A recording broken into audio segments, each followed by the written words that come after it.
اللہ اللہ اللہ اللہ اللہ اللهم صل على سيدنا محمد وعلى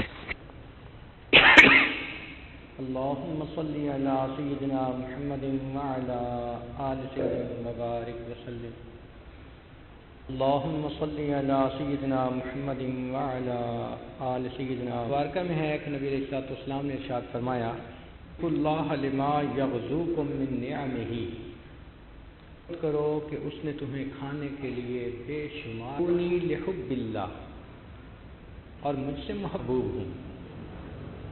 چنانچہ نبی غیر کوئی شخص مومن نہیں کہلا سکتا۔ نبی علیہ السلام نے ارشاد فرمایا لا یؤمن احدکم حتی اکون احب الیہ من والدہ وولدہ والناس اجمعین، جب تک میں اس کے والد اس کا محبوب نہ ہو جاؤں۔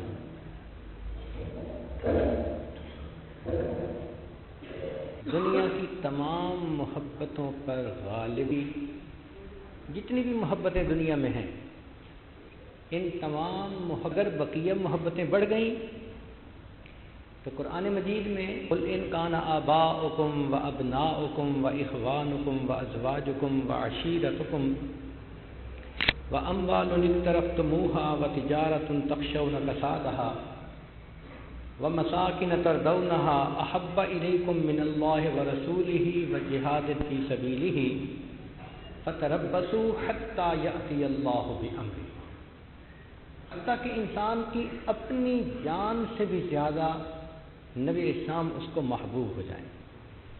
سیدنا عمر رضی اللہ تعالیٰ عنہ حاضر خدمت ہوتے ہیں، اے اللہ کے حبیب صلی اللہ علیہ وسلم، مجھے آپ دنیا کی تمام محبتوں سے زیادہ محبوب ہیں سوائے اپنی جان کے۔ نبی اسلام نے ارشاد فرمایا لن یؤمن احدکم حتی اکون احب الیہ من نفسہ، تم میں سے کوئی شخص ایمان والا نہیں ہو سکتا جب تک کہ میں اس کو اس کی جان سے بھی زیادہ پیارا نہ ہو جاؤں۔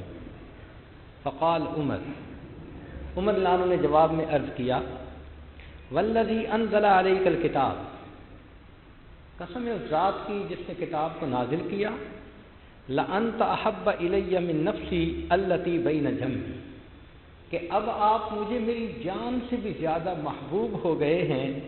فقال له النبی صلی اللہ علیہ وسلم، نبی اسلام نے فرمایا الآن یا عمر، اے عمر اب ایمان کے کامل مرتبے پر پہنچے۔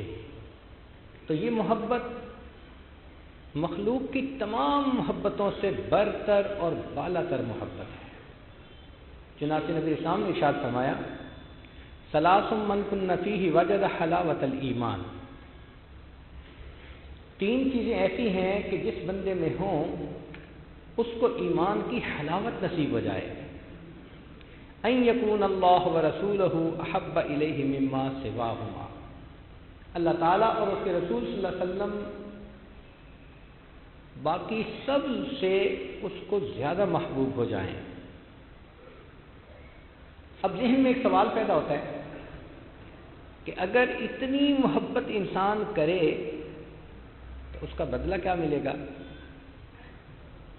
انسان واقع کو دیکھتا ہے، کوئی عمل کرے تو ریٹرن کو دیکھتا ہے، تو نبی علیہ السلام نے وہ بھی فرما دیا۔ ان انس رضی اللہ تعالی عنہ، انس رضی اللہ عنہ روایت کرتے ہیں ان رجلا اتى النبی صلی اللہ علیہ وسلم فقال متى الساعة، ایک شخص نبی علیہ السلام کی خدمت میں حاضر ہوئے اور انہوں نے پوچھا اے اللہ کے حبیب صلی اللہ علیہ وسلم قیامت کب آئے گی؟ قال ما اعددت لها، بھئی تم نے قیامت کے لیے کیا تیار کر رکھا ہے؟ قال، اس نے عرض کیا ما اعددت لها من کثیر صلاۃ ولا صوم ولا صدقہ، اے اللہ کے حبیب صلی اللہ علیہ وسلم بہت ساری نمازیں، روزے اور صدقہ، یہ چیزیں تو میں نے جمع نہیں کی، ولکنی احب اللہ ورسولہ، ہاں میں اللہ اور اس کے رسول صلی اللہ علیہ وسلم سے بہت محبت کرتا ہوں۔ قال، نبی اسلام نے جواب میں فرمایا انت مع من احببتا، تو جنت میں اس کے ساتھ ہوگا جس سے تمہیں بہت محبت ہوگی۔ ایک اور صحابی نبی اسلام کی خدمت میں حاضر ہوتے ہیں اور عرض کرتے ہیں یا رسول اللہ، اے اللہ کے حبیب صلی اللہ علیہ وسلم، لأنت احب الی من اہلی و مالی، آپ مجھے میرے مال میرے اہل سے زیادہ محبوب ہیں، وانی لأذکرک فما اصبر حتی اجیء، میں جب گھر میں رہتے ہوئے آپ کو کبھی یاد کرتا ہوں، آپ کا دھیان دل میں آتا ہے تو میں صبر نہیں کر پاتا، آپ کی خدمت میں حاضر ہوتا ہوں، فانظر الیک، اور آپ کے منور چہرے کو دیکھتا ہوں، وانی ذکرت موتی و موتک، اور میں یہ بھی سوچتا ہوں کہ ایک دن موت میرے اوپر بھی آنی ہے اور آپ پر بھی آنی ہے، انک اذا دخلت الجنہ، آپ جنت میں داخل ہو گئے، رفعت مع النبیین، تو آپ تو انبیاء کے درجے میں ہوں گے، وانی دخلتها لا اراک، اور میں جنت میں چلا بھی گیا تو میں تو آپ کو نہیں دیکھ سکوں گا۔ مقصد کہنے کا تھا کہ پھر مجھے جنت میں مزہ ہی کیا آئے گا۔ سبحان اللہ، کیا محبت تھی صحابہ رضی اللہ تعالی عنہم کو۔ اس پر اللہ تعالیٰ نے یہ آیت نازل فرمائی، وَمَن يُطِعِ اللَّهَ وَالرَّسُولَ فَأُولَٰئِكَ مَعَ الَّذِينَ أَنْعَمَ اللَّهُ عَلَيْهِم مِّنَ النَّبِيِّينَ وَالصِّدِّيقِينَ وَالشُّهَدَاءِ وَالصَّالِحِينَ وَحَسُنَ أُولَٰئِكَ رَفِیقًا۔ تو اس محبت کا ثمر یہ کہ انسان کو قیامت کے دن نبی علیہ السلام کے قدموں میں جگہ نصیب ہو جائے گی۔ اب رہی بات کہ اس محبت کے تقاضے کیا ہیں، تو سب سے پہلا تقاضا توقیرہ و تقدیرہ علیہ الصلاۃ والسلام، کہ انسان جب محبت کرے تو ان کی عزت کرے، ان کا اکرام کرے۔ قرآن مجید میں اللہ تعالیٰ نے ارشاد فرمایا، انا ارسلناک شاہدا ومبشرا ونذیرا لتؤمنوا باللہ ورسولہ وتعزروہ وتوقروہ۔ معلوم ہوا کہ اللہ تعالیٰ چاہتے ہیں کہ ہم نبی علیہ السلام کا احترام کریں، ان کی عزت کریں، دل میں ان کی عظمت رکھیں۔ صحابی فرماتے ہیں کہ میں نبی علیہ السلام کی خدمت میں حاضر ہوا، وَأَصْحَابُهُ حَوْلَهُ كَأَنَّمَا عَلَىٰ رُؤُوسِهِمُ الطَّيْرُ، اور صحابہ کرام آپ کے گرد اس طرح بیٹھے تھے جیسے ان کے سروں کے اوپر کوئی پرندہ بیٹھا ہوا، بہت ادب کے ساتھ پرسکون ہو کر آپ کی خدمت میں حاضر ہوتے تھے۔ قال ابو ابراہیم رحمۃ اللہ علیہ فرماتے ہیں، واجب علی کل مؤمن، ہر مومن پر یہ واجب ہے، متا ذکرہ او ذکر عندہ، کہ جب وہ نبی علیہ السلام کا تذکرہ کرے یا اس کے سامنے نبی علیہ السلام کا تذکرہ کیا جائے، ان یخضع و یخشع، کہ اس کے اوپر ایک کیفیت محسوس ہو ادب اور احترام کی، وَيَتَوَكَّرَ وَيَسْكُنَ مِنْ حَرَكَتِهِ وَيَأْخُذَ فِي هَيْبَتِهِ وَإِجْلَالِهِ۔ چنانچہ علماء نے لکھا ہے کہ جس طرح نبی علیہ السلام کی موجودگی میں آپ صلی اللہ علیہ وسلم کا اکرام اور احترام ضروری تھا، آج کے دور میں اگر کسی مجلس میں حدیث مبارکہ بیان کی جائے، اس کا درس دیا جائے، تو اس مجلس میں بھی اسی ادب کا روا رکھنا یہ ضروری ہوتا ہے۔ امام مالک رحمۃ اللہ علیہ کو لوگ ملنے آتے تو آپ باندی کو بھیج کے پوچھواتے کہ تم کس لیے آئے ہو؟ اگر وہ کہتے کہ فقہ کے مسائل پوچھنے آئے ہیں تو آپ فوراً آ کر مل لیتے۔ اگر وہ کہتے ہیں کہ حدیث پاک کی روایت لینے آئے ہیں تو آپ غسل فرماتے، صاف ستھرے کپڑے زیب تن کرتے، امامہ باندھتے، اور ایک خاص جگہ بنائی ہوئی تھی، اس کے اوپر آ کر بیٹھ کر خوشبو لگا کر نبی علیہ السلام پر کثرت سے درود شریف پڑھنے کے بعد پھر حدیث مبارکہ کو بیان کیا کرتے تھے۔ سعید بن المسیب رحمۃ اللہ علیہ کی آخری حالت ہے، اب اس حالت میں ان سے اٹھا بھی نہیں جاتا، لیٹے ہوئے تھے، کسی نے حدیث مبارکہ کے بارے میں سوال پوچھ لیا تو وہ مشقت کر کے اٹھے اور اس کا جواب دیا اور جواب دیتے ہی نیچے گرے اور ان کی روح پرواز کر گئی۔ آخری سانس تک نبی علیہ الصلوۃ والسلام کے ساتھ اس محبت کا اور ادب کا اظہار اتنا ضروری ہے۔ کسی نے امام مالک رحمۃ اللہ علیہ سے کہا کہ آپ نبی علیہ الصلوۃ والسلام کا اتنا احترام کرتے ہیں، اس کے بدلے اللہ کی کیا رحمتیں ہیں؟ تو فرمایا کہ زندگی کی ایک رات کے علاوہ مجھے ہر رات میں نبی علیہ السلام کی زیارت نصیب ہوتی ہے۔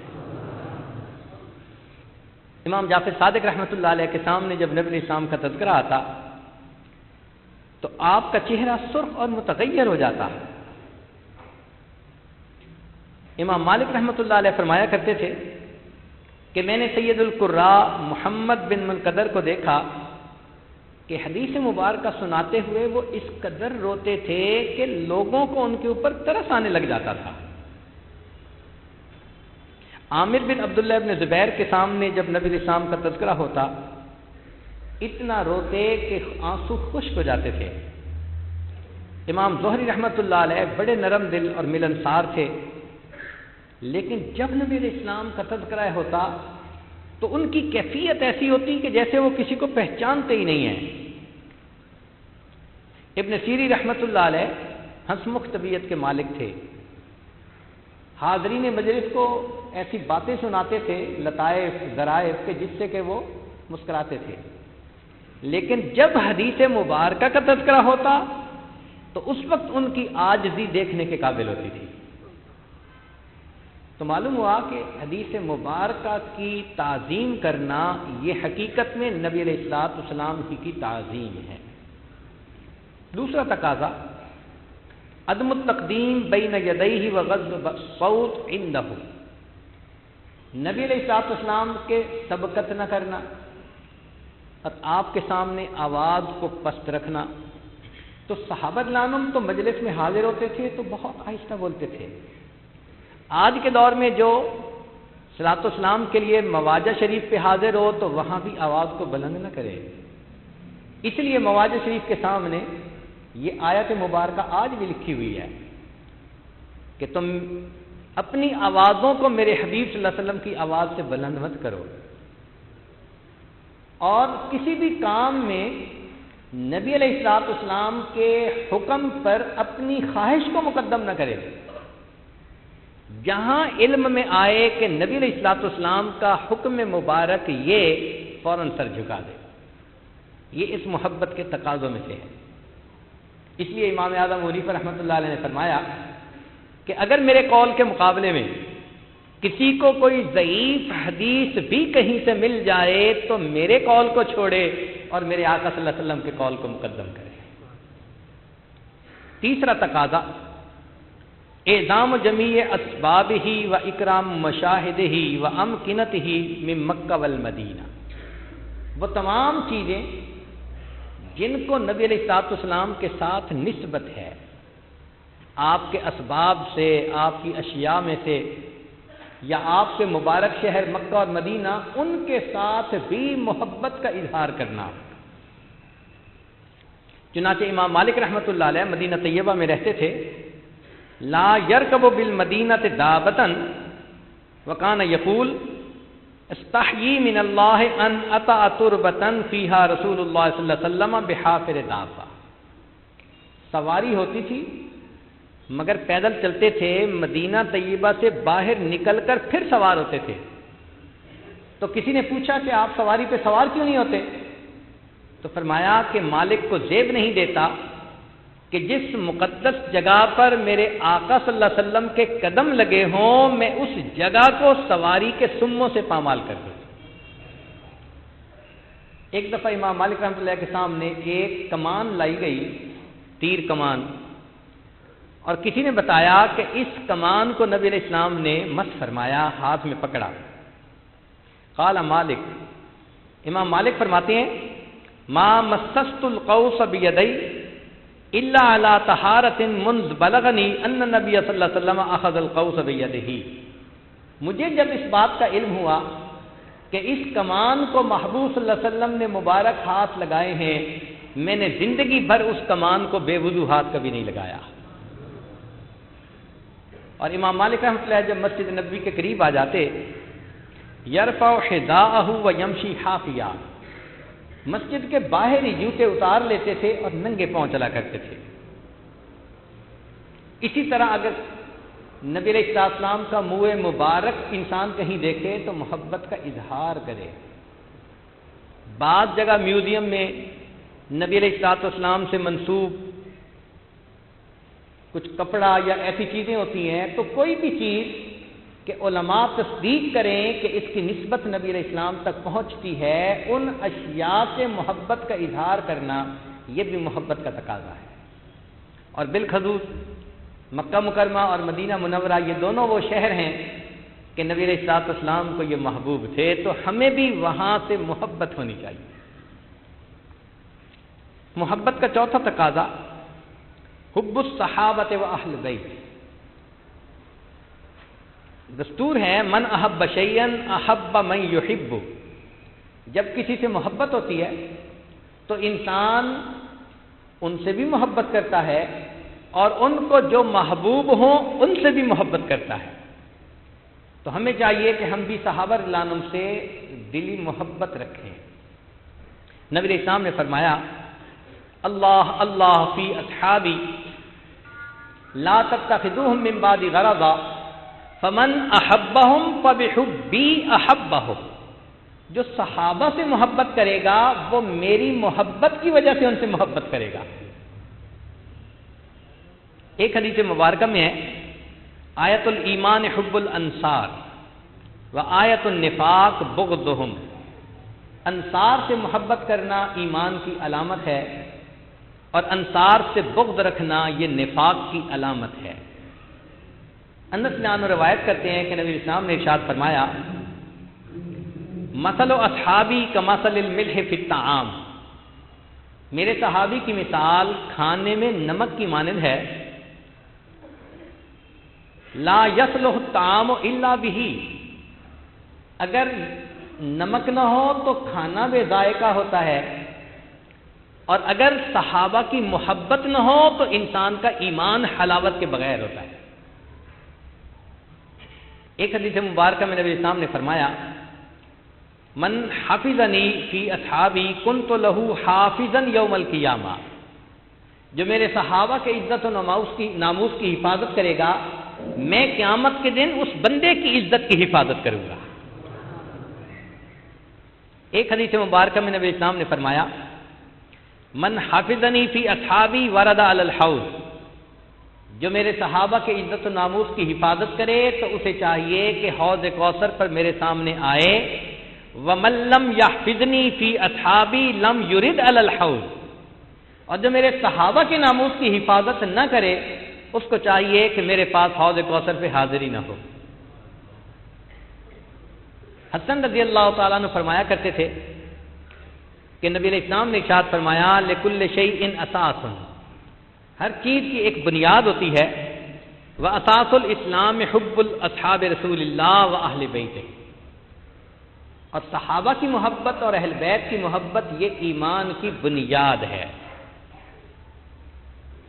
حضرت علی عنہ فرماتے ہیں کہ نبی علیہ السلام نے ایک مرتبہ سیدنا حسن اور حسین رضی اللہ عنہم کے ہاتھ کو پکڑا، فقال اور فرمایا من احبنی و احب ہذین، جس نے مجھ سے محبت کی اور ان دونوں سے محبت کی، و اباہما، اور ان کے والد سے محبت کی، و امہما، اور ان کی والدہ سے محبت کی، کان معی فی درجتی یوم القیامہ، وہ جنت میں میرے درجے میں میرے ساتھ ہوگا۔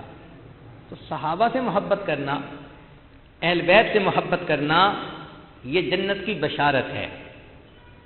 عبداللہ بن مبارک رحمۃ اللہ علیہ فرماتے ہیں خصلتان من کانتا فیہ نجا، دو خوبیاں ایسی ہیں جس بندے کے اندر ہوں وہ نجات پا جاتا ہے، الصدق وحب اصحاب محمد صلی اللہ علیہ وسلم، ایک سچ بولنا اور دوسرا نبی علیہ السلام کے صحابہ سے محبت کرنا۔ چنانچہ ایوب سختیانی رحمۃ اللہ علیہ فرماتے تھے من احب ابا بکر فقد اقام الدین، جس نے ابو بکر عنہ سے محبت کی اس نے دین کو قائم کر دیا، ومن احب عمر فقد اوضح السبیل، جس نے عمر لانو سے محبت کی اس پر راستہ واضح ہو گیا۔ ومن احب عثمان فقد استضاء بنور اللہ، جس نے عثمان لانو سے محبت کی اس نے اللہ کے نور سے روشنی کو پا لیا۔ ومن احب علی فقد اخذ بالعروۃ الوثقی، اور جس نے علی لانو سے محبت کی اس نے مضبوط رسی کو تھام لیا۔ ومن احسن الثناء علی اصحاب محمد، اور جو نبی علیہ السلام کے صحابہ کی تعریف کرے فقد بری من النفاق، اللہ اس بندے کو نفاق سے بری فرما دیتا ہے۔ پانچواں تقاضا الاقتداء بہ، کہ انسان جس سے محبت کرتا ہے اس کی پیروی کرتا ہے۔ عبداللہ بن مبارک رحمۃ اللہ علیہ فرمایا تھے تعصی الالہ وانت تدعم حبہ ھذا لعمری فی القیاس بدیع لو کان حبک صادقا لاطعتہ ان المحب لما یحب مطیع، کہ اگر تو اپنی بات محبت میں سچا ہوتا تو تو نبی علیہ الصلوۃ والسلام کی اتباع کرتا، اس لیے کہ محب جس سے محبت کرتا ہے اس کی اتباع کیا کرتا ہے۔ صحابہ کرام نبی علیہ الصلوۃ والسلام کی اتباع میں کامل درجہ رکھا کرتے تھے۔ چنانچہ عبداللہ ابن رواحہ رضی اللہ عنہ مسجد نبوی میں داخل ہونے لگے، ایک قدم اندر اور ایک ابھی باہر۔ نبی علیہ السلام صحابہ کو فرما رہے ہیں اجلسو اجلسو، بیٹھ جاؤ بیٹھ جاؤ۔ انہوں نے جب یہ لفظ سنا تو وہ وہیں بیٹھ گئے، ایک قدم اندر اور ایک باہر، دھوپ ہے۔ کسی نے پوچھا عبداللہ ابن رواحہ دروازے پر اس طرح بیٹھ گئے، کہنے لگے کہ میرے کانوں میں جب آواز پڑی اجلسو مجھے زیب نہیں دیتا تھا کہ باہر کا قدم اندر رکھتا اور پھر بیٹھتا۔ اس طرح وہ نبی علیہ الصلوۃ والسلام کے ایک ایک ارشاد پر عمل کیا کرتے تھے۔ چنانچہ ابو طلحہ رضی اللہ عنہ نے ایک مرتبہ شور سنا تو انس رضی اللہ عنہ سے فرمایا کہ باہر دیکھو کیا ہوا۔ انہوں نے آ کر کہا الا ان الخمر قد حرمت، شراب حرام ہو گئی۔ تو بیٹے سے فرمایا اخرج فاحرقها، یہ مٹکوں کو اٹھاؤ اور ان تمام مٹکوں کو توڑ ڈالو۔ تو ایک بندہ جو ایمان نہیں لایا تھا اس نے کہا کہ بھئی تم تو عادی ہو، چھوڑو گے بیمار ہو جاؤ گے۔ تو فرمانے لگے لیسو بدوا ولکنہ دا، یہ دوا نہیں، آج کے بعد یہ میرے لیے بیماری بن گئی ہے۔ ابن عمر رضی اللہ عنہ کی اتباع سنت کا رنگ عجیب تھا۔ چنانچہ مدینہ طیبہ سے مکہ مکرمہ کی طرف جب جانے لگے تو ایک جگہ سواری کو روکا، نیچے اترے اور ایک مخصوص جگہ پر جا کر اس طرح بیٹھے جیسے قضائے حاجت سے فارغ ہوتے ہیں، مگر کچھ کیے بغیر واپس آ گئے، سفر شروع کر دیا۔ تو جو رفقا تھے انہوں نے پوچھا کہ حضرت کیوں رکے اگر ضرورت نہیں تھی؟ تو فرمانے لگے کہ میں نے ایک مرتبہ نبی علیہ السلام کے ساتھ سفر کیا، میرے آقا صلی اللہ علیہ وسلم نے یہاں سواری روکی، فراغت اختیار کی، میں جب اس جگہ پہنچا تو میرا دل چاہا میں بھی وہی عمل کروں جو میرے آقا نے کیا ہوا ہے۔ اتنا سنت کی اتباع تھی۔ مسجد نبی میں ایک دروازہ تھا جس کو نبی علیہ السلام نے فرمایا کہ میرا جی چاہتا ہے کہ اس میں سے عورتیں آیا کریں، باب النساء۔ عبداللہ ابن ملان نے فرماتے ہیں کہ جس دن مجھے یہ بات پہنچی اس کے بعد پوری زندگی میں اس دروازے سے کبھی داخل نہیں ہوا، کہ میرے آقا صلی اللہ علیہ وسلم نے فرما دیا کہ کتنا اچھا ہو کہ یہ عورتوں کے لیے مخصوص کر دیا جائے۔ اس قدر سنت کی اتباع کرتے تھے۔ دل میں بات آئے گی جی صحابہ رضی اللہ عنہم کی تو شان ہی اور تھی۔ قریب کے زمانے میں اگر آپ دیکھنا چاہیں تو ہمارے اکابر علماء دیوبند کو اللہ رب العزت نے اتباع سنت میں ایک نرالی شان دی تھی۔ چنانچہ اس قافلہ کے سرخیل امام حضرت مولانا قاسم نانوتوی رحمۃ اللہ علیہ کی زندگی کو دیکھیے کہ فرنگی نے ان کی گرفتاری کا حکم جاری کر دیا۔ جب پتہ چلا تو آپ 3 دن کے لیے روپوش ہو گئے اور 3 دن کے بعد دوبارہ پھر واپس آئے اور زندگی گزارنی شروع کر دی۔ کسی نے کہا حضرت پھانسی چڑھا دیں گے یہ لوگ؟ فرمایا پھانسی چڑھ جانا مجھے قبول ہے میں نے اپنے آقا صلی اللہ علیہ وسلم کی مبارک زندگی کو دیکھا، مجھے غار طور کی 3 راتیں یا 3 دن روپوشی کے نظر آتے ہیں، میں نے اس سنت پر عمل کیا اور اس کے بعد میں وہاں سے باہر آ گیا۔ حضرت مولانا رشید احمد گنگوہی رحمۃ اللہ علیہ آخری عمر میں ان کی آنکھوں میں موتیا بند آ گیا تھا تو بینائی چلی گئی تھی، مگر سرما پابندی سے لگاتے تھے۔ تو کسی طالب علم نے پوچھ لیا کہ حضرت سرما تو لگاتے ہیں بینائی تیز ہونے کے لیے، فرمایا کہ میں بینائی تیز ہونے کی نیت نہیں کرتا، میں اپنے آقا صلی اللہ علیہ وسلم کی سنت پر عمل کرنے کی نیت کرتا ہوں۔ حضرت شیخ الہند رحمۃ اللہ علیہ کی مبارک زندگی کو دیکھیے، ان کو جیل کے اندر قید کر دیا گیا، تو وہاں انہوں نے یوسف علیہ السلام کی نیابت کا حق ادا کرتے ہوئے جیل کے قیدیوں کو دین کی تعلیم دینی شروع کر دی۔ علامہ انور شاہ کشمیری رحمۃ اللہ علیہ،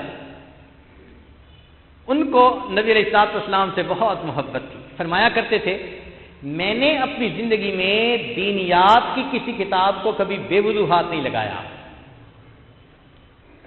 اور ایک مرتبہ ان کو اسہال لگ گئے، لوز موشن، تو کسی نے کہا کہ حضرت یہ بیماری کیسے ہوئی؟ تو فرمانے لگے کہ مجھے نبی علیہ السلام کی کچھ عرصے کے بعد باقاعدہ زیارت ہوتی تھی، اب ذرا درمیان میں وقفہ لمبا ہو گیا، اس غم سے اسہال لگ گئے کہ میرے کسی گناہ کی وجہ سے مجھے محروم نہ کر دیا گیا۔ حضرت حکیم الامت مولانا شرف علی تھانوی رحمۃ اللہ علیہ کی مبارک زندگی دیکھیے، ہر دن اور ہر رات سنت سے مزین، فرماتے ہیں کہ میں نے بیٹھ کر حساب لگایا میرے رمضان کی زندگی کے اعمال کیا اور غیر رمضان کے اعمال کیا، تو فرماتے ہیں کہ میں نے دیکھا کہ دونوں میں کوئی فرق نہیں، میرا وقت غیر رمضان میں ایسے ہی گزرتا تھا جیسے کہ رمضان میں گزرا کرتا تھا۔ جن کی پوری زندگی رمضان بن گئی ہو تو سوچئے ہر عمل میں وہ سنت کی کتنی اتباع کرتے ہوں گے۔ حضرت مولانا حسین مدنی رحمۃ اللہ علیہ کو اللہ رب العزت نے یہ شرف بخشا کہ 18 سال مسجد نبوی میں بیٹھ کر انہوں نے حدیث کا درس دیا۔ ایک مرتبہ ان کو گنبد خضرا کے اندر جانے کا موقع ملا تو اندر اپنی ریش مبارک سے جھاڑو دینے لگے، جگہ کو صاف کرنے لگے۔ کسی نے پوچھا حسین احمد یہ کیا؟ تو جواب میں کہا کہ جس کی سنت ہے میں اسی کی حرمت پہ قربان کر رہا۔ واپس لوٹ کر دیوبند آئے تو دارالحدیث کے سامنے ایک چھوٹا سا باغیچہ بنا ہوا تھا، وہاں حضرت نانوتوی رحمۃ اللہ علیہ نے گلاب کے پھول لگوائے تھے۔ کسی نے پوچھا کہ حضرت تو پھول تو کئی ہوتے ہیں، آپ نے گلاب کو کیوں سلیکٹ کیا؟ تو فرمانے لگے کہ میں نے کتاب میں پڑھا ہے کہ نبی علیہ السلام کے جسم اطہر سے جو خوشبو آتی تھی، گلاب کی خوشبو اس خوشبو کے قریب تر ہے، میں نے اس لیے لگوایا کہ یہ خوشبو آئے گی مجھے اپنے آقا کی یاد آیا کرے۔ حضرت نانوتوی رحمۃ اللہ نے کیکر کا درخت لگوا دیا۔ استاد حیران، حضرت پھولوں کی جگہ تھی، اتنی خوبصورت کیاری تھی، یہاں کیکر کا درخت کانٹے ہی کانٹے۔ فرمان لگے اگرچہ کانٹے ہیں مگر صلح حدیبیہ میں جو بیعت رضوان لی گئی تھی تو جس درخت کے نیچے بیعت لی تھی وہ کیکر کا درخت تھا، میں اس کیکر کے درخت کو دیکھوں گا میں اپنے آقا صلی اللہ علیہ وسلم کو یاد کروں گا۔ چنانچہ اسی قافلہ کے ایک اور بزرگ، جسمانی طور پر تو نہیں نظار لیکن روحانی طور پر اتنے مضبوط، آپ ان کی زندگی کو دیکھیں تو وہ ایک ایک گھر کے دروازے پر کھڑے ہیں، لوگوں میں سوال کرنے کے لیے آیا ہوں۔ کسی نے پوچھا روٹی کا؟ فرمانے لگے نہیں، میں روٹی کا سائل نہیں، میں وقت کا سوال کرتا ہوں، تم اللہ کے دین کے لیے اپنے گھروں سے نکلو، میرے آقا کا دین سیکھو گے، مجھے آقا کی غلامی کا حق ادا کرنے کی توفیق حاصل ہو جائے۔ حضرت مولانا احمد علی لاہوری رحمۃ اللہ علیہ لاہور میں تفسیر کا درس دیا کرتے تھے اور فرمایا کرتے تھے کہ میں اللہ کی عظمت پہ قربان کہ میں نے سکھ کا بیٹا ہو کر تفسیر لکھی اور دیکھو ایک سید کے بیٹے نے ہیر لکھی، ہیر نام سے کچھ اشعار اس نے لکھے، تو اللہ کی شان جس سے چاہے جو کام لے لیتا ہے. تو ہمارے اکابر علماء دیوبند پر اللہ رب العزت کا یہ خاص کرم کہ سنت کی اتباع میں ان کا رنگ نرالا تھا. چھٹی چیز بغض من ابغض اللہ و رسولہ، جو اللہ اور اس کے رسول صلی اللہ علیہ وسلم سے بغض رکھے انسان اس کے ساتھ دل میں بغض رکھے. اس کی مثال سمجھنی بڑی آسان ہے. ماں بیٹے سے محبت کرتی ہے، اب جو اس کے بیٹے سے محبت کرے اسے اچھا لگتا ہے، اور جو بیٹے سے محبت نہ کرے وہ اچھا نہیں لگتا. تو اگر ایک ماں کی محبت کا یہ عالم، تو پھر اگر نبی علیہ السلام کی محبت اپنی جان سے بھی زیادہ، تو اگر کسی کے دل میں نبی علیہ السلام کی محبت نہ ہوگی تو دل سے کتنا برا لگے گا. چنانچہ رئیس المنافقین عبداللہ ابن ابی نے ایک موقع پر یہ کہہ دیا کہ ہم جب جائیں گے لَيُخْرِجَنَّ الْأَعَزُّ مِنْهَا الْأَذَلَّ، تو عزت والے مدینہ سے ذلیل لوگوں کو نکال دیں گے. اب یہ بات ان کے بیٹے نے بھی سنی. جب قافلہ مدینہ طیبہ پہنچا تو شہر کے دروازے کے اوپر آ کر کھڑے ہو گئے اور اپنے والد کو کہنے لگے لن تدخل المدینہ حتی یأذن لک رسول اللہ صلی اللہ علیہ وسلم، تو شہر میں داخل نہیں ہو سکتا جب تک کہ اللہ کے حبیب صلی اللہ علیہ وسلم تجھے داخلے کی اجازت نہ دیں، پتہ چلے کہ عزت والا کون ہے اور ذلیل کون ہے. نبی علیہ السلام نے فرمایا انی اذنت لابیک فکف عنہ، میں نے تیرے والد کو داخل ہونے کی اجازت دی، تو اپنا ہاتھ پیچھے ہٹا. تب انہوں نے اپنے والد کو مدینہ میں داخل ہونے کی اجازت عطا فرمائی. ام حبیبہ رضی اللہ تعالیٰ عنہ نبی علیہ السلام کی زوجہ مطہرہ، والد ملنے کے لیے آئے ابو سفیان. چارپائی بچھی تھی، بستر لگا تھا. وہ چارپائی پر بیٹھنے لگے تو انہوں نے جلدی سے بستر لمیٹ دیا. تو ابو سفیان کہنے لگے کہ بیٹی باپ کے آنے پہ بستر بچھاتے ہیں، بستر سمیٹتے تو نہیں ہے. تو جواب میں کہا کہ ابا جان آپ کی بات اپنی جگہ صحیح، مگر میرا دل نہیں چاہتا تھا کہ آپ مشرک ہیں اس بستر پر بیٹھیں جس بستر پر میرے آقا صلی اللہ علیہ وسلم بیٹھتے ہیں. تو جس کو محبت ہو اس سے محبت رکھنا، اور جس بندے کو بغض ہو پھر اس کے ساتھ بغض کا دل میں رکھنا. ساتویں علامت کثرت ذکر اللہ، جب محبت ہو تو پھر تذکرہ بھی زیادہ ہوتا ہے. من احب شیئا اکثر ذکرہ، دستور کی بات ہے کہ جس سے محبت ہوتی ہے انسان اس کی باتیں کرتا رہتا ہے. ہم نے کئی مرتبہ دیکھا ماں کو اولاد سے محبت ہوتی ہے، وہ بیٹے کی باتیں ہی سناتے نہیں سکتی. جو بیوی خاوند سے محبت کرتی ہے اس کی باتیں کرتے نہیں اس کی زبان تھکتی. اسی طرح مومن کو چاہیے جہاں موقع ملے نبی علیہ السلام کا ذکر مبارک کر دے. جہاں جاتے ہیں ہم تیرا فسانہ چھیڑ دیتے ہیں. یہ محبت کی علامت ہے اور محبت کا تقاضا ہے. چنانچہ صدیق اکبر رضی اللہ عنہ ایک مرتبہ خطبہ دینے کے لیے بیٹھے اپنے دور خلافت میں، کہا سمعت رسول اللہ العام الاول فبکا، کہ میں نے نبی علیہ السلام سے ایک سال یہ سنا اور جب نبی علیہ السلام کے لفظ زبان سے ادا ہوئے فبکا، آنکھوں میں سے آنسو آ گئے.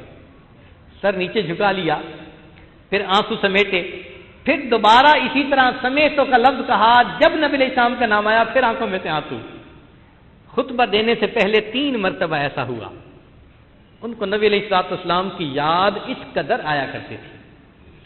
عبداللہ ابن عمر رضی اللہ عنہ بیٹھے تھے تو زیادہ بیٹھنے کی وجہ سے پاؤں سن ہو گیا. کسی نے کہا کہ بھئی جس سے محبت زیادہ اسے یاد کرو. اذکر احب الناس الیک یذل عنکا، تو یہ تمہاری سن ہونے کی کیفیت ختم ہو جاتی. فصاح یا محمد، فوراً کہا اے محمد صلی اللہ علیہ وسلم. فانتشرت، اللہ نے پاؤں کا وہ سن ہونا جو تھا اسی وقت ختم فرما دیا. تو بے اختیار ان کی زبانوں سے نبی علیہ السلام کا تذکرہ ہوتا تھا. سیدنا بلال لانو مدینہ طیبہ میں اذان دیتے تھے. جب نبی علیہ السلام نے پردہ فرمایا تو بلال لانو نے سوچا کہ اب اس جگہ پر میں رہوں گا اور اگر اذان دوں گا اور محبوب صلی اللہ علیہ وسلم کا چہرہ انور نہیں دیکھوں گا تو میں برداشت نہیں کر سکوں گا. چنانچہ وہ شام ہجرت کر کے چلے گئے. ایک رات خواب میں نبی علیہ الصلوۃ والسلام کی زیارت نصیب ہوئی. فرمایا بلال کتنی سرد مہری ہے کہ اتنا عرصہ ہوا ہمیں ملنے ہی نہیں آئے. اسی وقت اٹھ کے بیٹھ گئے. بیوی سے کہا کہ تیاری کرو میں نے ابھی سفر شروع کرنا ہے. رات میں ہی سفر شروع کر دیا. چنانچہ مدینہ طیبہ حاضر ہوئے, صلاۃ والسلام پڑھا, حاضری دی, نماز کا وقت ہو گیا. اذان دینی تھی تو دو شہزادے سیدنا حسن رضی اللہ عنہ اور سیدنا حسین رضی اللہ عنہ انہوں نے فرمائش کر دی کہ ہمیں اپنے نانا جان کے زمانے کی اذان کی آواز سنوا دیجیے. فرمائش ایسی تھی کہ انکار کی گنجائش نہیں تھی. چنانچہ بلال رضی اللہ عنہ نے جب اذان دینی شروع کی اور صحابہ کے کانوں میں وہ آواز پہنچی جو محبوب صلی اللہ علیہ وسلم کے زمانے میں پہنچتی تھی, آنکھوں کو قابو نہ رہا, رونے لگ گئے. جب قریب کے گھروں میں آواز پہنچی تو عورتیں رونے لگی, حتیٰ کہ انہوں نے اپنے آپ کو چادروں میں لپیٹا اور یہ معلوم کرنے کے لیے کہ یہ آواز کیسے آنے لگی وہ مسجد کے قریب آئیں. اب مسجد کے اندر صحابہ رو رہے ہیں, مسجد کے باہر مستورات رو رہی ہیں, اور عجیب وقت وہ بنا جب ایک بچے نے اپنی ماں سے یہ کوشچن پوچھا کہ اماں بلال لانو تو اتنے عرصے کے بعد واپس آ گئے, تو بتا اللہ کے حبیب صلی اللہ علیہ وسلم کب یہاں واپس آئیں گے. تو صحابہ کو جب نبی علیہ السلام کی یاد آتی تھی تو ان کی آنکھوں سے آنسو آ جاتے تھے. چنانچہ جب صحابہ رضی اللہ عنہم ایک دوسرے کو ملتے تھے تو جیسے ہم آئس کریم پیش کرتے ہیں یا کوئی سویٹ ڈش پیش کرتے ہیں تو صحابہ رضی اللہ عنہم ایک دوسرے کو کہتے تھے آؤ میں تمہیں نبی علیہ السلام کی باتیں سناؤں. گھنٹوں بیٹھ کے نبی علیہ السلام کی باتیں سناتے تھے. یہ ان کے نزدیک سویٹ ڈش سے زیادہ سویٹ چیز ہوا کرتی تھی. آٹھویں چیز کثرت شوق ہی الی لقائہ. جب نبی علیہ الصلوۃ والسلام سے اتنی محبت ہے تو پھر آپ سے ملاقات کا شوق دل میں ہونا. کل حبیب یحب لقاء حبیبہ. دستور کی بات ہے کہ ہر محب محبوب سے ملاقات کا شوق رکھتا ہے. چنانچہ جس بندے کے دل میں بھی نبی علیہ الصلوۃ والسلام کی زیارت کی تمنا, آپ سے ملاقات کی تمنا ہوگی, یہ اس کے ایمان کی حلاوت کی نشانی ہے. چنانچہ ابو ہریرہ روایت کرتے ہیں من اشد امتی لی حب ناس یکونون بعدی, کہ انسانوں میں میرے بعد جو لوگ آئیں گے ان میں سب سے زیادہ مجھ سے محبت کرنے والے لوگ وہ ہوں گے یود احدہم لو رآنی بأہلہ ومالہ, کہ ان میں سے بعض یہ تمنا کریں گے کہ اگر ہم اپنے مال اور اپنی اولاد کو دے کر نبی علیہ السلام کا دیدار حاصل کر سکتے تو ہم یہ عمل بھی کر گزرتے. چنانچہ عبدہ رضی اللہ عنہ ایک صحابی ہیں, فرماتی ہیں کہ میرے والد خالد بن میدان جب رات کو بستر پر لیٹتے تو نبی علیہ السلام کو اور صحابہ کرام کو یاد کرتے اور کہتے ہم اصلی و فصلی و الیہم یحن قلبی طال شوقی الیہم فاجل رب قبضی الیک. یہ میرے اصل اور فصل تھے اور ان کی یاد مجھے تڑپاتی ہے, اے اللہ میری روح کو قبض کر لے اور مجھے ان لوگوں کے ساتھ واصل کر دے. سیدنا عمر رضی اللہ عنہ اپنے دور خلافت میں شہر کا چکر لگا رہے ہیں, گشت فرما رہے ہیں. ایک گھر میں سے کسی بوڑھی عورت کی آواز آئی. ذرا غور سے سنا تو وہ بوڑھی عورت نبی علیہ السلام کی محبت میں اپنے لکھے ہوئے اشعار پڑھ رہی تھی. تو عمر رضی اللہ عنہ نے دروازہ کھٹکھٹایا. بوڑھی عورت نے پوچھا من انتا, جواب دیا کہ امیر المومنین عمر بن الخطاب.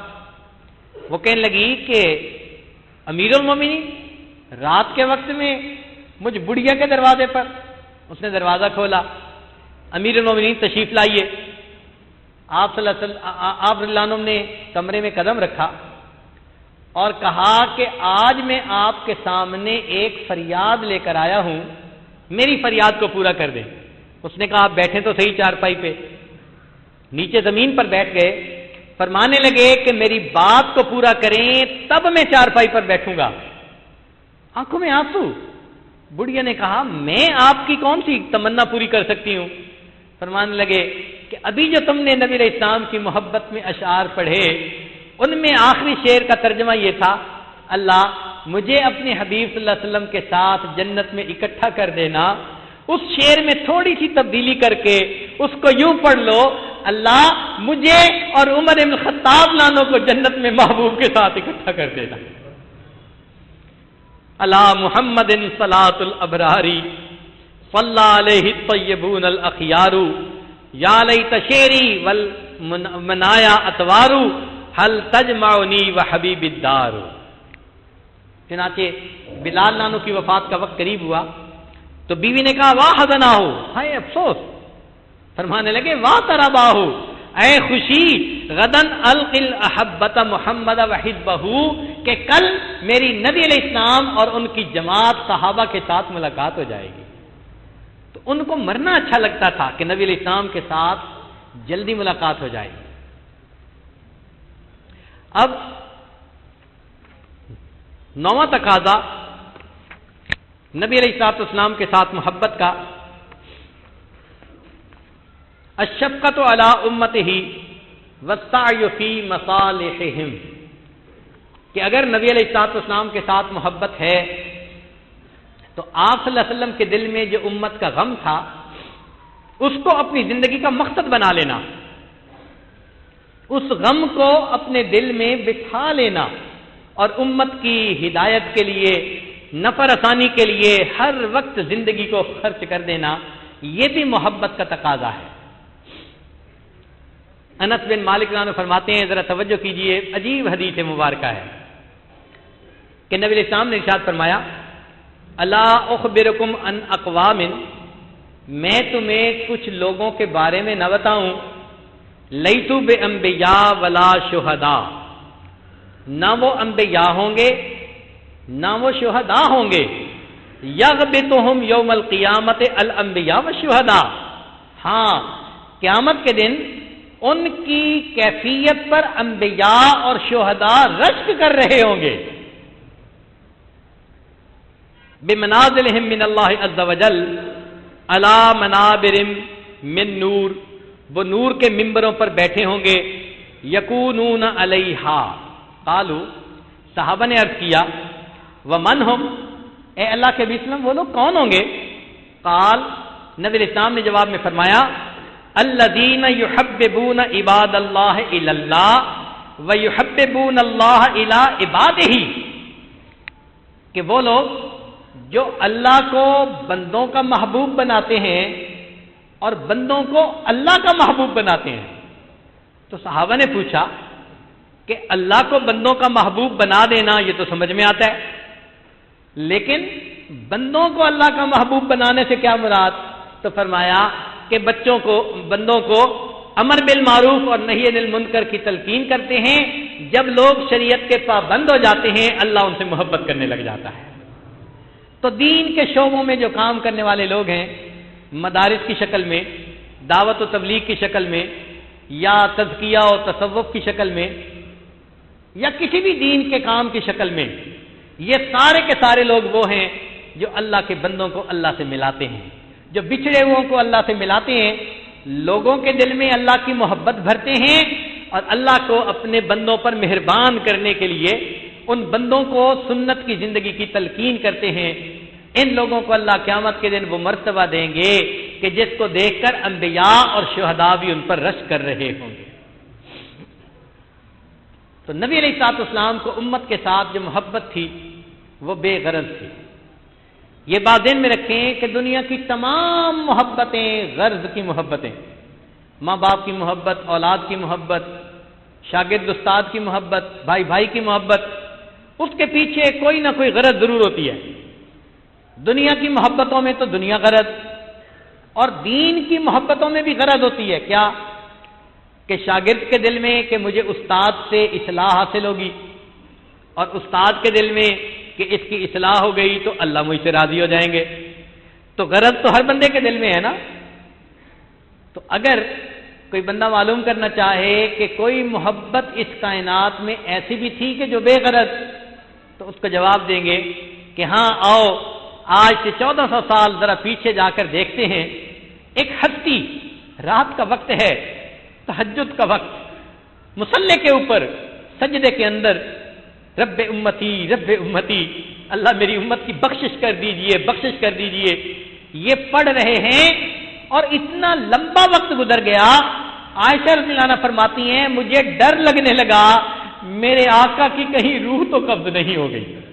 میں بستر سے اٹھی اور میں نے پاؤں کے انگوٹھے کو ہلا کے دیکھا تو مجھے تسلی ہوئی کہ نہیں، آقا صلی اللہ علیہ وسلم لمبا سجدہ فرما رہے ہیں. تو آپ کا اتنا لمبا سجدہ کرنا اور امت کی دعا کرنا یہ بے غرض محبت تھی. کیونکہ اللہ نے اپنے حبیب صلی اللہ علیہ وسلم کو پہلے خوشخبری دیتی تھی لِيَغْفِرَ لَكَ اللَّهُ مَا تَقَدَّمَ مِن ذَنبِكَ وَمَا تَأَخَّرَ. اے میرے حبیب صلی اللہ علیہ وسلم آپ کے اگلے پچھلے گناہوں کو معاف کر دیا. اللہ نے خوشخبری دے دی تھی وَلَسَوْفَ يُعْطِيكَ رَبُّكَ فَتَرْضَىٰ. تیرا رب تجھے اتنا دے گا کہ تو بس کرے گا. جن کو اللہ کی رضا کی بھی خوشخبری مل گئی اور لغزشوں کی معافی کی بھی خوشخبری مل گئی، اب کوئی اور تو غرض دل میں ہو نہیں سکتی. تو ثابت ہوتا ہے کہ نبی علیہ السلام کی محبت امت کے اوپر بے غرض محبت تھی. اللہ نے ان کو رؤوف اور رحیم بنا کر بھیجا تھا. وہ رحمت، وہ رافت مجبور کرتی تھی اللہ میری امت کو جہنم کی آگ سے بچا لیجئے. اور اس کے لیے آپ صلی اللہ علیہ وسلم دعائیں مانگتے تھے. قربان جائیں، کوئی ماں اپنی اولاد کے لیے 23 سال نہیں روتی، کوئی باپ 23 سال نہیں روتا. نبی علیہ السلام 23 سال امت کے لیے دعائیں فرماتے رہے. اور پھر مزید بات دیکھیے، جب ملک الموت آئے اور عرض کیا کہ اللہ تعالیٰ نے یاد فرمایا ہے تو نبی علیہ السلام نے پوچھا کہ ملک الموت یہ مجھے پوچھ کر بتاؤ کہ کیا اللہ تعالیٰ میری امت کے ساتھ میرے جانے کے بعد کیا معاملہ کریں گے؟ تو رب کریم کی طرف سے پیغام آیا اے میرے محبوب صلی اللہ علیہ وسلم جب آپ کو امت کا اتنا غم ہے ہم آپ کے پردہ کرنے کے بعد امت کو بے سہارا نہیں چھوڑیں گے. تب اللہ کے حبیب صلی اللہ علیہ وسلم نے اللہ کے حضور جانے کے لیے اپنے آپ کو پیش فرمایا. تو محبت کے تقاضوں میں سے یہ تقاضا بھی کہ انسان اپنی زندگی میں دین کو اپنا غم بنائے، دین کی خاطر اپنا جان، اپنا مال، اپنا وقت سب کچھ قربان کر دے اور یہ نبی علیہ السلام کی غلامی اپنے لیے سعادت سمجھے. 10ویں علامت کثرت الصلاۃ والسلام علیہ. محبت کا یہ تقاضا ہے کہ نبی علیہ السلام پر کثرت کے ساتھ درود شریف بھی پڑھے. اللہ رب العزت نے ارشاد فرمایا ان اللہ وملائکتہ یصلون علی النبی یا ایھا الذین آمنوا صلوا علیہ وسلموا تسلیما. چنانچہ صبح و شام اللہم صلی علی سیدنا محمد وعلی آل سیدنا محمد وبارک وسلم. ایک صحابی سید القراء ابن کعب رضی اللہ عنہ نبی اسلام کی خدمت میں حاضر ہوئے. اے اللہ کے نبی صلی اللہ علیہ وسلم میں کتنا درود شریف پڑھا کروں؟ فرمایا جتنا چاہو. اے اللہ کے نبی صلی اللہ علیہ وسلم تیسرا وقت درود شریف تیسرا حصہ فرمایا کہ اگر تو زیادہ کرے گا تو تیرے لیے زیادہ فائدے مند. انہوں نے کہا کہ 2 حصے درود شریف، فرمایا اور زیادہ پڑے گا تو اور فائدہ. انہوں نے کہا کہ اجعل لک دعائی کلہ، جتنا بھی میرے پاس وقت ہوگا میں ہر وقت آپ صلی اللہ علیہ وسلم پر درود شریف پڑھتا رہوں گا. فقال صلی اللہ علیہ وسلم، نبی علیہ السلام نے جواب میں فرمایا اذن یغفر ذنبک، پھر اللہ تعالیٰ اس کے بدلے تمہارے گناہوں کو معاف کر دیں گے. وتکفی ہمک، اور اللہ تیرے تمام غموں کو دور کرنے کے لیے کافی ہو جائیں گے. تو درود شریف کی برکت ہے اللہ تعالیٰ غم پریشانی کو دور کر دیتے ہیں اور اللہ تعالیٰ گناہوں کو معاف کر دیتے ہیں. چنانچہ عمر بن الخطاب عنہ فرماتے تھے الصلاۃ الدعاء والصلاۃ معلق بین السماء والارض. دعا اور نماز زمین اور آسمان کے درمیان معلق رہتی ہے. فلا يصعد الى الله منه شيء حتى يصلى على النبي صلی اللہ علیہ وسلم. اس وقت تک کوئی قبول نہیں ہوتی جب تک کہ اس میں نبی علیہ السلام پر درود شریف نہ شامل کیا جائے. اس لیے دعا مانگنے سے پہلے بھی درود شریف پڑھتے ہیں، بعد میں بھی درود شریف پڑھتے ہیں. حدیث پاک میں ہے الدعاء بین الصلاتین لا یرد، کہ جو دعا 2 درود شریفوں کے درمیان ہوگی، اول آخر درود شریف، اللہ تعالیٰ اس دعا کو رد نہیں فرماتے. نبی علیہ السلام نے ایک ارشاد فرمایا من صلی علیہ فی کتاب، جو بندہ لکھ رہا ہو اور لکھنے کے دوران نبی علیہ السلام کا نام نامی اسم گرامی آئے اور وہ آپ کے مبارک نام کے ساتھ صلی اللہ علیہ وسلم لکھے. تو فرمایا من صلی علیہ فی کتاب لم تزل الملائکۃ تستغفر له ما دام اسمی فی ذلک الکتاب، جب تک میرا نام اس کتاب کے اندر رہے گا فرشتے اس بندے کے گناہوں کی مغفرت کے لیے دعا کرتے رہیں گے. طلباء نوٹس بناتے ہیں، رجسٹر بناتے ہیں، تو جہاں اس میں گرامی آئے وہاں ساتھ صلی اللہ علیہ وسلم لکھنے کا اہتمام کریں. ابن مسعود رضی اللہ عنہ فرماتے ہیں کہ نبی اسلام نے فرمایا اول الناس بی یوم القیامہ، قیامت کے دن میرے سب سے قریب وہ ہوگا اکثرہم علیہ صلاۃً، جو دنیا میں مجھ پر زیادہ درود شریف پڑھنے والا ہوگا.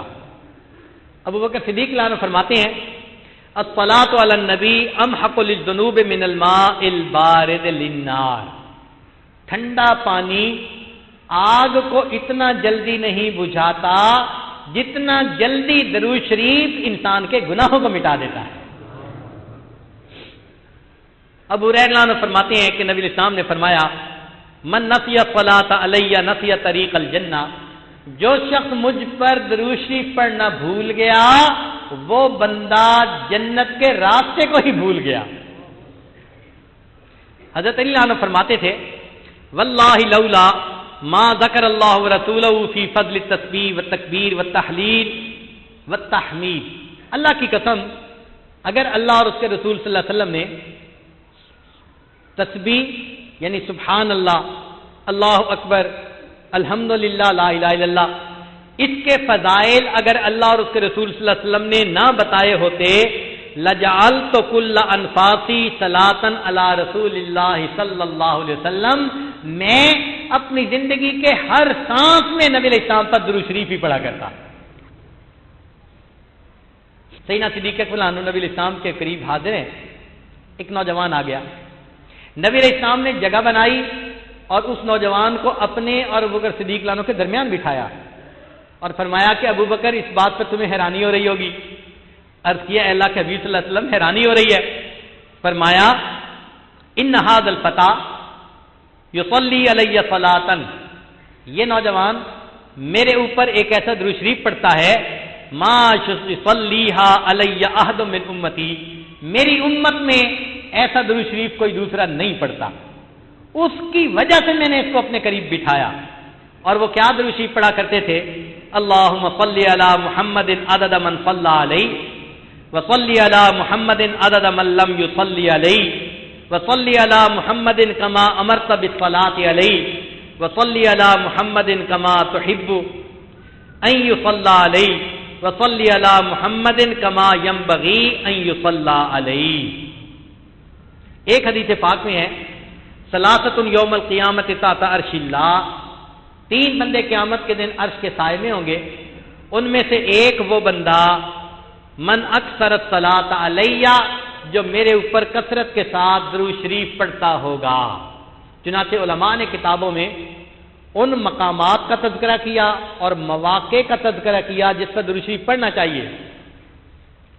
ایک دخول المسجد والخروج من، مسجد میں داخل ہوتے وقت اور مسجد سے خارج ہوتے وقت، والتشہد اور التحیات میں جیسا سب پڑھتے ہیں، ورؤیت المساجد، مسجد نظر آئے تو درود شریف پڑھنا، دخول الاسواق، بازار میں داخل ہوتے ہوئے گزرتے ہوئے درود شریف پڑھنا، دخول البیت والخروج من، گھر میں داخل ہوتے وقت اور گھر سے نکلتے وقت درود شریف پڑھنا، نسیان الحاجہ، کوئی چیز رکھ کے بھول جائے یا بات بھول جائے اس حالت میں درود شریف پڑھنا، وقت الفقر، تنگ دستی کے عالم میں درود شریف پڑھنا، فی البدایت فی العلم، فی البدایت فی الخطب، علم پڑھتے ہوئے مجلس علم کے وقت درود شریف پڑھنا، خطبہ دیتے ہوئے درود شریف پڑھنا، والانتہاء من مجالس العلم، مجلس علم کے اختتام پہ درود شریف پڑھنا، فی لقاء الاخوان، 2 بھائی جب آپس میں ملیں اس موقع پر نبی علیہ السلام پر درود شریف پڑھنا، فی موادعتہم و مفارقتہم، پھر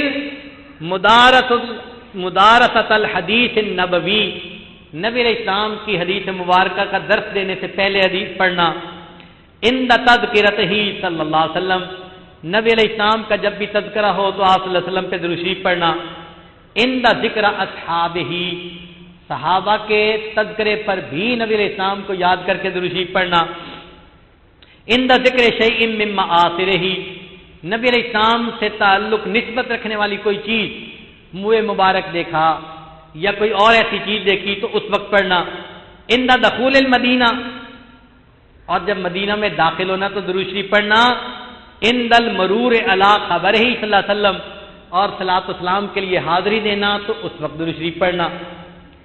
درود شریف کے فضائل سن لیجئے، انہا سبب لہدایت المصلی و حیات قلبہ، درود شریف پڑھنے سے اللہ تعالیٰ درود شریف پڑھنے والے کو ہدایت دیتے ہیں اور اس کے دل کو اللہ زندہ فرما دیتے ہیں۔ انہا سبب لزیادت محبت رسول اللہ صلی اللہ علیہ وسلم، یہ درود شریف نبی علیہ السلام کے ساتھ محبت میں زیادتی کا سبب۔ انہا سبب لزیادت محبت العبد لرسول اللہ، جو درود شریف زیادہ پڑھتا ہے تو اللہ کے نبی صلی اللہ علیہ وسلم کو اس سے محبت زیادہ ہوتی ہے۔ انہا سبب قرب العبد من ربہ یوم القیامہ، قیامت کے دن بندے کا نبی علیہ السلام سے قرب حاصل ہونے کا ذریعہ بنتا ہے۔ انہا اداء لشیء من حقہ صلی اللہ علیہ وسلم، جو درود شریف پڑھتا ہے وہ نبی علیہ السلام کی غلامی کا گویا حق ادا کرتا ہے۔ انہا سبب مغفرت الذنوب، نبی علیہ السلام پر درود شریف پڑھنا گناہوں کی مغفرت کا سبب۔ انہا سبب کفایت اللہ عبدہ ما اہمہ، بندے کے غم اور پریشانیوں کے ختم ہونے کا سبب۔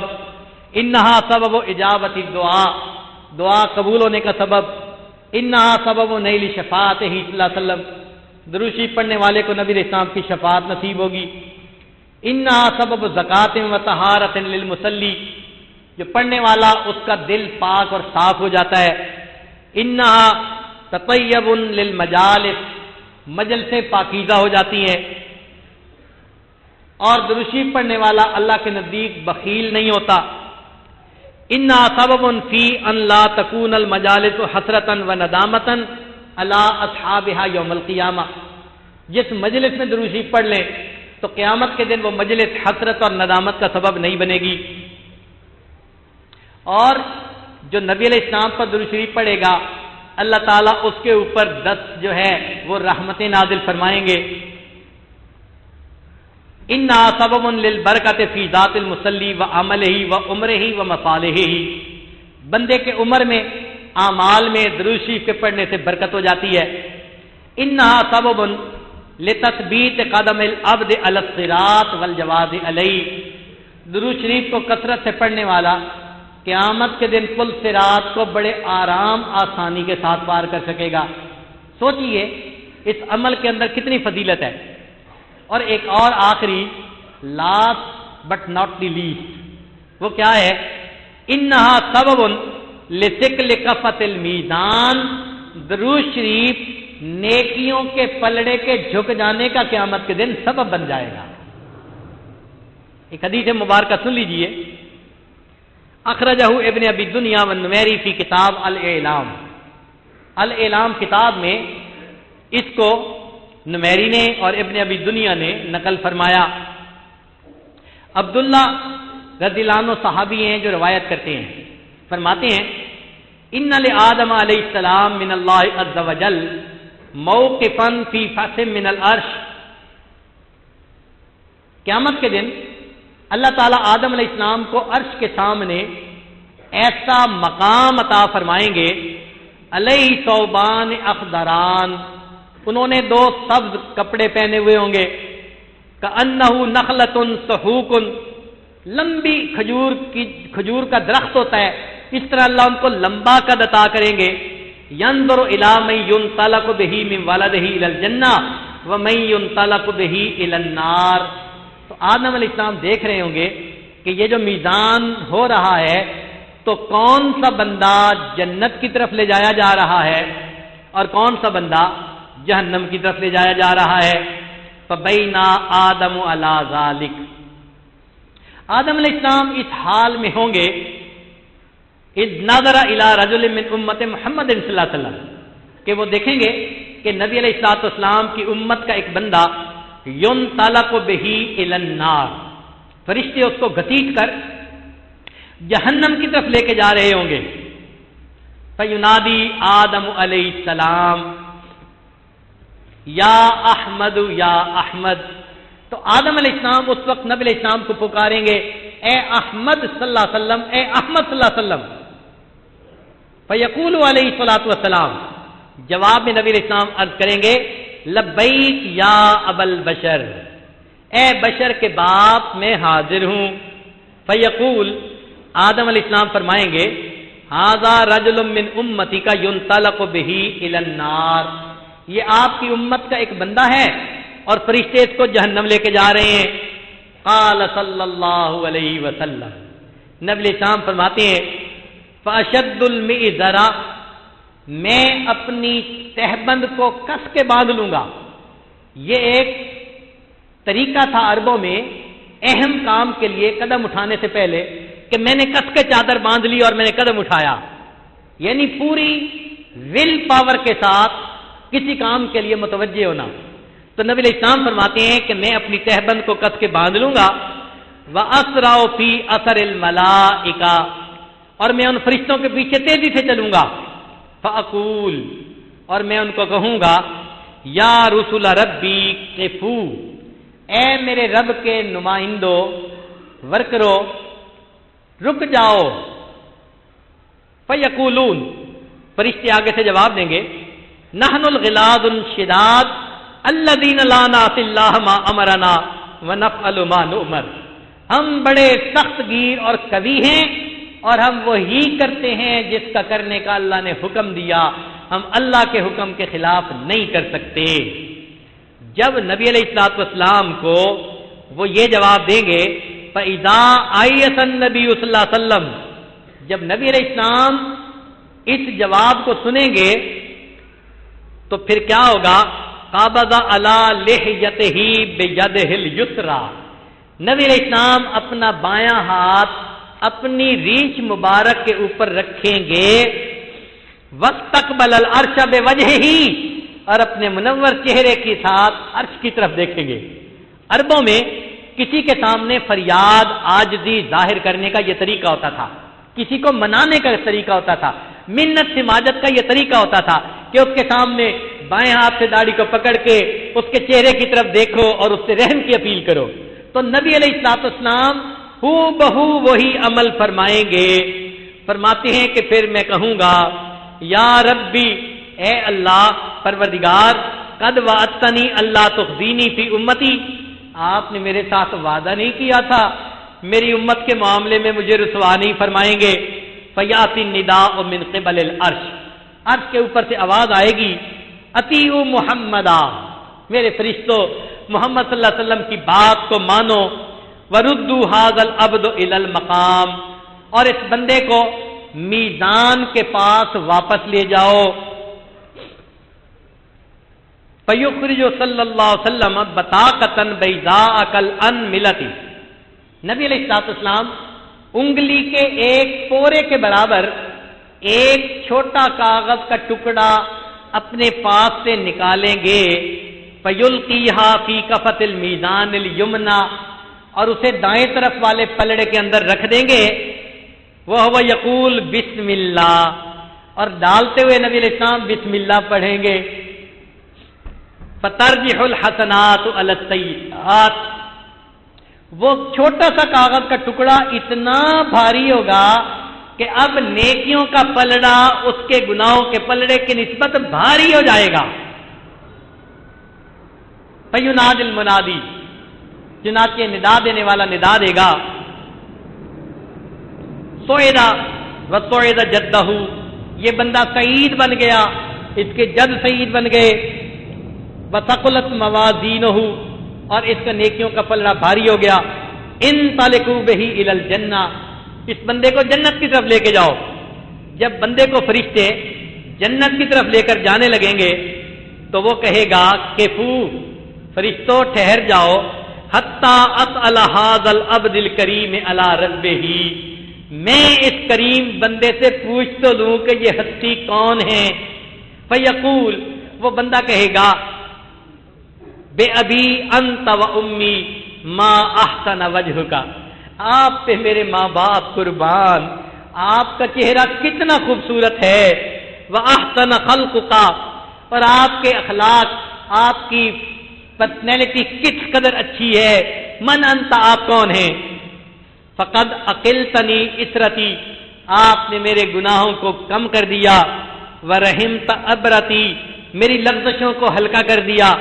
فیقول علیہ الصلوۃ والسلام، جواب میں نبی علیہ الصلوۃ والسلام فرمائیں گے انا نبیک محمد، میں تمہارا نبی محمد صلی اللہ علیہ وسلم ہوں، وہذہ صلاتک التی کنت تصلی علیہ، یہ وہ درود شریف ہے جو تو زندگی میں میرے اوپر پڑھا کرتا تھا، وفیتکھا احوج ما تکون الیہ، تجھے اب ضرورت تھی، اللہ نے درود شریف کا تجھے اجر دیا اور اس کی برکت سے اللہ نے تمہیں جنت عطا فرما دی۔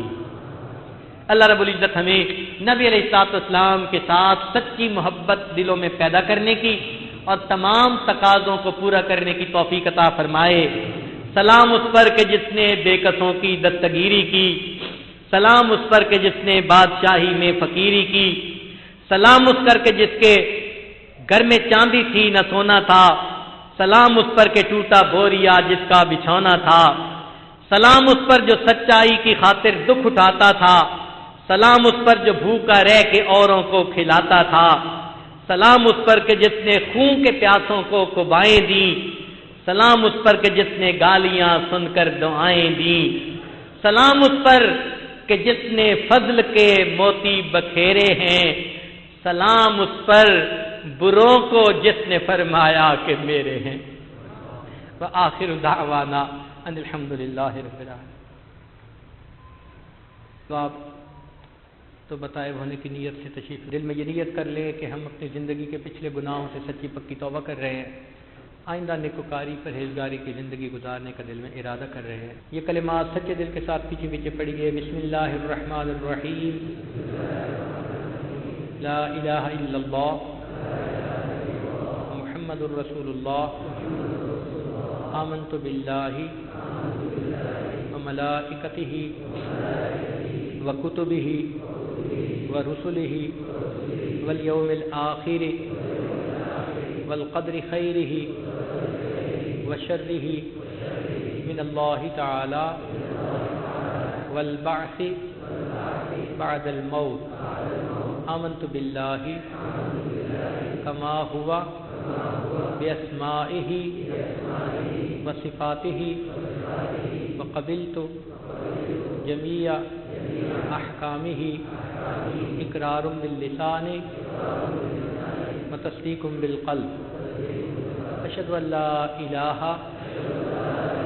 الا اللہ واشہد ان محمدا عبدہ ورسولہ، استغفر اللہ ربی من کل ذنب واتوب الیہ برحمتک یا ارحم الراحمین۔ بعد وظائف 100 مرتبہ درود شریف نبی علیہ السلام پر صبح اور شام پڑھنا، 100 مرتبہ چلتے پھرتے دل میں ہر وقت اللہ کا دھیان رکھنا، صبح و شام 10-20 منٹ آدھا گھنٹہ ذکر قلبی یعنی مراقبہ کرنا، ان اعمال کے کرنے سے اللہ تعالیٰ کی محبت دل میں آتی ہے۔ دیر کے لیے اپنے دلوں کی طرف متوجہ ہو جائیں، ظاہر کی آنکھیں بند کر لیں اور من کی آنکھوں کو کھول لیں۔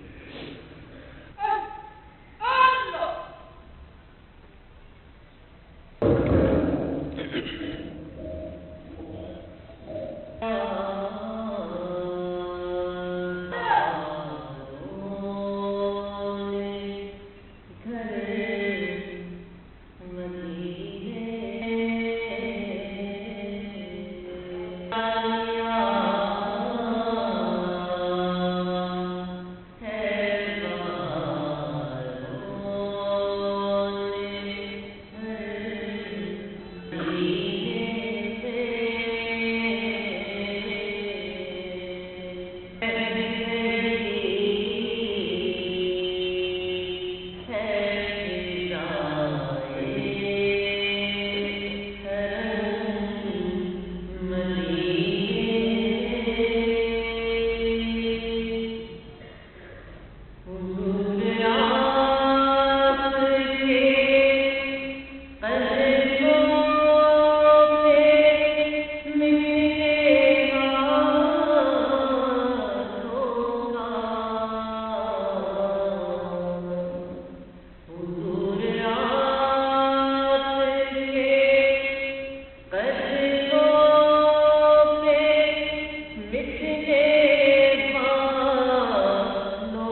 دعا کر لیجیے سیدنا محمد وعلی آل سیدنا محمد وبارک وسلم۔ اے مالک، ہم آپ کے عاجز مسکین بندے ہیں، ہمارے گناہوں کو معاف فرما، خطاؤں سے درگزر فرما، عیبوں کی پردہ پوشی فرما۔ اللہ ہماری نگاہوں کو پاک فرما، دلوں کو صاف فرما، سینوں کو اپنی محبت سے لبریز فرما۔ اے اللہ اپنے پیارے حبیب صلی اللہ علیہ وسلم کی سچی محبت دلوں کے اندر بھرپور عطا فرما۔ اے اللہ آپ صلی اللہ علیہ وسلم کی ایک ایک سنت پر محبت کے ساتھ عمل کی توفیق عطا فرما۔ میرے مولا، جسم کے ہر ہر عضو کو محبوب صلی اللہ علیہ وسلم کی سنت سے مزین کرنے کی توفیق عطا فرما۔ اللہ جب ملک الموت آئے، اعضاء کو ٹٹولے تو سنت نبوی سے مزین ملے، دل و دماغ کو ٹٹولے تو عشق نبوی سے بھرپور نظر آئے۔ میرے مولا، ہم گناہگار ہیں، خطا کار ہیں، آپ سے آپ کی رحمت کے طلبگار ہیں۔ اللہ اپنی بھی محبت عطا فرما دیجئے، اپنی محبت اپنے پیارے حبیب صلی اللہ علیہ وسلم کی محبت بھی عطا فرمائیے۔ اللہ ہم دنیا میں ایسے وقت میں پیدا ہوئے کہ آپ کے پیارے حبیب صلی اللہ علیہ وسلم پردہ فرما چکے، ہم ان کا دیدار دنیا میں نہیں کر سکے۔ جب قرآن پاک پڑھتے ہیں کہ آپ کچھ لوگوں کو قیامت کے دن اندھا کھڑا کریں گے، میرے مولا بڑا ڈر لگتا ہے۔ اگر آپ نے اندھا کھڑا کر دیا تو وہاں بھی دیدار نہ کر سکیں گے۔ اللہ دوہری محرومی سے بچا دینا، دنیا میں نہیں دیکھ سکے، آخرت میں دیدار عطا فرما دینا۔ بڑا دل چاہتا ہے اس چہرے کو دیکھیں جسے آپ نے والضحیٰ فرمایا، ان زلفوں کو دیکھیں جنہیں آپ نے واللیل فرمایا۔ اللہ قیامت میں ان کے قدموں میں جگہ عطا فرمانا، ان کے ہاتھوں حوض کوثر کا جام عطا فرمانا۔ اللہ ان کے لائے ہوئے دین کو زندگی کا مقصد بنانے کی توفیق عطا فرما۔ ہمارے گھروں کو سنت نبوی کا گلشن بنا دیجئے۔ اللہ ہماری اولادوں اور نسلوں کو بھی سنتوں کا عاشق بنا دیجئے۔ اللہ ہم پر رحمت کی نظر فرما دیجئے۔ آج کی اس مجلس کو اللہ ہماری بخشش کا ذریعہ بنا دیجئے۔ میرے مولا، قیامت کے دن اپنے حبیب صلی اللہ علیہ وسلم کی شفاعت عطا فرما دیجئے۔ اللہ دنیا میں جہاں بھی مسلمان پریشان ہیں، سب کی پریشانیوں کو دور فرما۔ ہمارے تینوں حرم کی حفاظت فرما، مدارس عربیہ کی حفاظت فرما، دعوت و تبلیغ کے کام کی حفاظت فرما۔ جہاں اللہ اللہ ہوتی ہے ان خانقاہوں کی حفاظت فرما، اقامت دین کی کوششوں کی حفاظت فرما۔ جنہوں نے دعاؤں کے پیغامات دیے، اللہ سب کی نیک مرادوں کو پورا فرما۔ بے اولادوں کو نیک اولاد عطا فرما، جو صاحب اولاد ان کی اولادوں کو نیکوکار بنا، فرما بردار بنا، ماں باپ کی آنکھوں کی ٹھنڈک بنا۔ جن گھروں میں جوان بچے بچیاں موجود ہیں، اللہ ان بچوں کے مستقبل کو روشن فرما، ماں باپ کے لیے فرض ادا کرنے آسان فرما۔ جو مقروض ہیں، اللہ قرضے کی ادائیگی کی سبیل پیدا فرما، پریشان حالوں کی پریشانی کو دور فرما۔ اے کریم آقا، اپنی رحمت سے ہماری اس حاضری کو اس مجلس میں قبول فرما۔ صلی اللہ تعالی علی حبیبہ سیدنا محمد وآلہ واصحابہ اجمعین برحمتک یا ارحم الراحمین۔